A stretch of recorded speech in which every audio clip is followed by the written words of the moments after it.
Numerologist. चलिए बात करते हैं। निफ्टी तो रुकने का नाम नहीं ले रही है। बहुत पहले मैंने आप लोगों को बोल दिया था कि सारे लेवल्स अगर क्रॉस करती है तो 600 जा सकती है, और हमने देख लिया है निफ्टी ऑलमोस्ट 11,635 हो गई है। और यहाँ से क्या होगा इसके लिए डेफिनेटली आपको संडे तक का वेट तो करना पड़ेगा। आज स्पेशली मैं आपसे बात करूंगी। देखिए, रोज कुछ ना कुछ टॉपिक पे हम लोग डिस्कस करते हैं, आपके सवाल आते हैं, मेरे जवाब होते हैं। तो आज हम लोग टॉपिक पे डिस्कस करेंगे डे ट्रेडिंग वर्सेस इन्वेस्टमेंट। अब डे ट्रेडिंग का मतलब क्या है? डे ट्रेडिंग मतलब एक रोलर कोस्टर राइड में बैठ जाओ, ऊपर नीचे वो राइड चलते रहेगी। और इन्वेस्टमेंट एक प्रॉपर लॉन्ग टर्म का जरिया रख दो और वहां पे भूल जाओ। बट वहां पे भी देखो, दोनों में गैम्बलिंग है, दोनों में रिस्क उतनी ही है। मैं नहीं बोलूंगी कि इन्वेस्टमेंट आप कर रहे हो तो परफेक्ट कर रहे हो। अगर रिस्क टेकिंग कैपेसिटी अगर आप कम लेते हो तो डेफिनेटली वहां पे आपको बेनिफिट दोनों में होते हुए दिखेगा। एग्री? डे ट्रेडिंग होगा वो कुछ मिनट्स के लिए होगा, कुछ आवर्स के लिए होगा, पूरे दिन के लिए होगा। तो एक दिन में आपको आपका ट्रेड खत्म करना है। That is simple called day trading. इसीलिए डे ट्रेडिंग का पहला रूल मैं आपको बता देती हूँ कि जब भी आप डे ट्रेडिंग करते हो तो आपको स्क्रीन के सामने होना जरूरी है। अब देखो, 24 आवर मेरे सामने स्टॉक मार्केट जितना टाइम है उतना रहेगा। उसके बाद में चार्ट्स रहेंगे, फंडामेंटल न्यूज मैं फॉलो करते रहती हूँ, मैं पढ़ते रहती हूँ। सो उसके बाद में सेकेंड डे आपके पास कॉन्फिडेंस होता है कि आज के दिन में ये डे ट्रेडिंग। तो डे ट्रेडिंग के लिए आपको फंडामेंटल नॉलेज होना जरूरी है। डे ट्रेडिंग के लिए आपको यहाँ पे एडवांस नॉलेज मतलब technical knowledge, support level, breakouts, break down and breakup and all things का नॉलेज होना आपको जरूरी है। वही सेम थिंग इन्वेस्टमेंट में है। इन्वेस्टमेंट आप लोग क्या करते हो? इन्वेस्टमेंट में डेफिनेटली आपको स्क्रीन के सामने रहने की जरूरत नहीं होती है। इन्वेस्टमेंट जब आप करते हो तो डेफिनेटली आपको काफी सारा नॉलेज होना जरूरी है पर्टिकुलर। अब इन्वेस्टमेंट में भी लॉसेस होते हैं, मतलब ऐसे नहीं है कि मैं कोई बंदा सिर्फ इन्वेस्टमेंट कर रहा है और वो प्रॉफिट में है। डिपेंड्स, आपका स्टॉक सिलेक्शन होता है। वहां पे आप फंडामेंटली कितनी लॉन्ग टर्म की सोच के ले रहे हो। जैसे अभी काफी सारी न्यूज में जैसे आपके साथ शेयर करने वाली हूँ।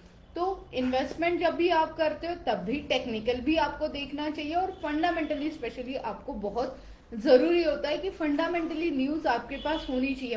कंपनी की फ्यूचर्स प्लानिंग होनी चाहिए, कंपनी का पास्ट कैसे था, कंपनी का आने वाला प्रोजेक्ट कौन से है, कौन सी नई कंपनी लॉन्च करने वाली, इन सारी चीजों का डिटेल्स जब आपके पास होगा तो डेफिनेटली आप इन्वेस्टमेंट करिए। इन्वेस्टमेंट करने के लिए तो मैं आपको मना करती नहीं हूँ। तो यहाँ पे हो गया। अब आप बोलोगे कि शीतल रिस्क कितनी है? यस, 89% रिस्क है डे ट्रेडिंग में और सिर्फ 30% रिस्क है इन्वेस्टमेंट में। देखिए, दोनों अलग अलग जगह पे है, दोनों में गैमलिंग है। बट इन्वेस्टमेंट जब आप करते हो तो महीने में, 2 महीने में, 3 महीने में आप आपका प्रोफाइल चेक कर सकते हो कि जो मैंने परफेक्ट स्टॉक सिलेक्शंस करके लिए थे उसमें कितनी ग्रोथ है। स्टॉक मार्केट बढ़ता है तो डेफिनेटली आपके जो परफेक्ट स्टॉक सिलेक्शंस किए हैं उसमें भी आपको ग्रोथ दिखेगी। मोस्ट ऑफ टाइम ऐसे होता है, इन्वेस्टमेंट तो आपने कर लिया, निफ्टी ऊपर ऊपर बढ़ते जा रही है, बट यहाँ पे आपका जो पोर्टफोलियो है वो माइनस में आ रहा है। मोस्ट ऑफ टाइम ऐसे होता है जब आपके पास नॉलेज नहीं होता है। तो डे ट्रेडिंग के लिए तो काफी सारे इंडिकेटर्स मैं फॉलो करती हूँ, आप तो देखते ही हो। डे विदाउट इंडिकेटर्स फॉलो मैं कोई चीज नहीं करती हूँ। इंडिकेटर्स फॉलो करिए। काफी सारी ट्रिक्स मैं शेयर करती हूँ, यूट्यूब, फेसबुक, इंस्टा, मेरे ब्लॉग पे भी आप जाके देख सकते हैं। इवन मेरे बुक में भी काफी सारी स्ट्रैटेजीज मैंने प्रेफरेबली दी है। हेजिंग स्ट्रैटेजीज से लेके सारी स्ट्रैटेजीज आप किंडल पे जाके वो बुक पढ़ सकते हो। देन चलिए बात करते हैं। ये हो गया डे वर्सेस इन्वेस्टमेंट। एक सर का सवाल था, उनका ये आंसर है कि मुझे डे ट्रेडिंग करना चाहिए या इन्वेस्टमेंट। देखिए, काफी सारे पार्ट है स्टॉक मार्केट में। आपके बर्थडे के हिसाब से, आपके न्यूमरोलॉजी देखने के बाद तो मैं आपको सजेस्ट करती हूँ। बट एज अ पर्टिकुलर अगर मैं स्टॉक मार्केट में देखूं कि यहाँ पे डे ट्रेडिंग करना सूटेबल है या इंट्राडे करना सूटेबल है या इन्वेस्टमेंट करना सूटेबल है, दोनों अपनी जगह पे है। दोनों में प्रॉफिट बहुत अच्छा हो सकता है, और दोनों में अगर विदाउट नॉलेज गए तो लॉसेस के चांसेस भी होते हैं। गाइस, संडे एंड मंडे 2 दिन नासिक स्पेशल हमने रखा है, only for numerology and vastu visit वहां पे होगा। स्टॉक मार्केट डिस्कशन डेफिनेटली वहां पे थोड़ा सा डिफिकल्ट है। क्लासेस तो ऑनलाइन हो ही रही है, आप कहीं से भी क्लासेस ज्वाइन कर सकते हो, बट यस नासिक में specially numerology and vastu visits मैं करने वाली हूँ। मंडे स्पेशली 30 एंड 31 दो दिन नासिक में रहूंगी।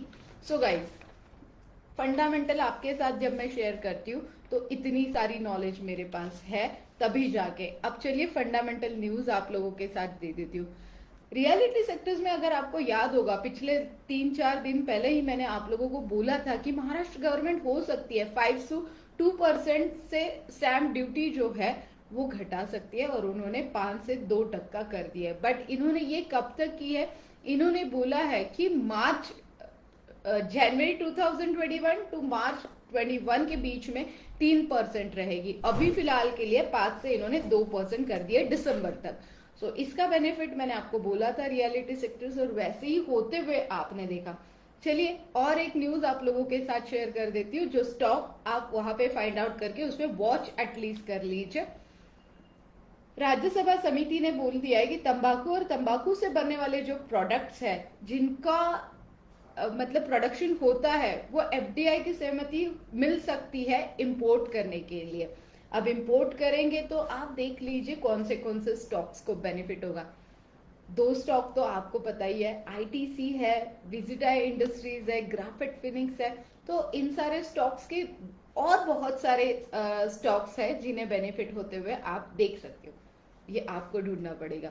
और एक गुड न्यूज अगर मैं आप लोगों के साथ शेयर करूं तो गवर्नमेंट अभी फिलहाल टैक्स में राहत देने का सोच रही है। ऐसे कुछ पैकेज लाने की कोशिश कर रही है जिसमें आपको टैक्स में राहत मिलेगी। अब टैक्स फ्री कूपन्स भी हो सकते हैं, डिपेंड्स ऑन स्लैब्स भी हो सकते हैं। तो बहुत सारी चीजों में टैक्स में राहत मिलेगी। टैक्स में राहत मिलेगी तो निफ्टी 10,700 10,800 तो देख ही 11,700 एंड 11,800 हम लोग देख ही सकते हैं। गवर्नमेंट पूरी तरीके से कोशिश कर रही है कि अर्थव्यवस्था जो इकोनॉमिकली स्टेज है वो सुधारने की गवर्नमेंट पूरी तरीके से कोशिश कर रही है। अब देखो मैंने आपके साथ अगेन एक चीज और शेयर की थी रिलेटेड टू केमिकल सेक्टर्स।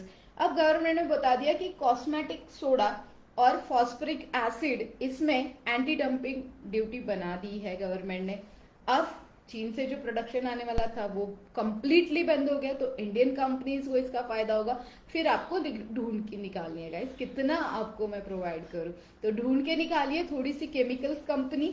फिर कल ही आपने देखा कि गवर्नमेंट ने national digital health policy declare कर दी है, लॉन्च कर दी है। और कल हमने देखा था कि एक्सपायरी का डे था, काफी सारी वॉलेटिलिटी थी, बट मार्केट की जो एक्सपायरी हुई है वो 50-50 हुई है। मतलब जो लॉट्स रोल ओवर हुए हैं वो 50% बाइंग के है और 50% सेलिंग का। डाटा मैंने कल जब पूरा स्टडी किया एंड ऑफ द डे तो 50-50 होते हुए मुझे दिखा है। मतलब अगला सितंबर 50-50 रहेगा, मार्केट ऊपर भी रहेगा नीचे भी रहेगा। तो राइड में बैठने से पहले सीट बेल्ट बांध लीजिए। फिर अगर आपने देखा होगा कि यूएसए ने एक बड़ा स्टेप लिया है। 24 कंपनीज थी जो साउथ चीन को हेल्प कर रहे थे। उनका जो समुद्र में जो था मतलब लाइक सी में उनके जो कुछ प्रोडक्ट्स चल रहे थे वहां पे उन्होंने चीन को कुछ हेल्प की थी यूएसए के ऑफिसर्स ने और कुछ कंपनीज को। उन सारी कंपनीज को यूएसए ने बैन कर दिया है और उन लोगों को वीजा देने में भी बंदी कर दी है।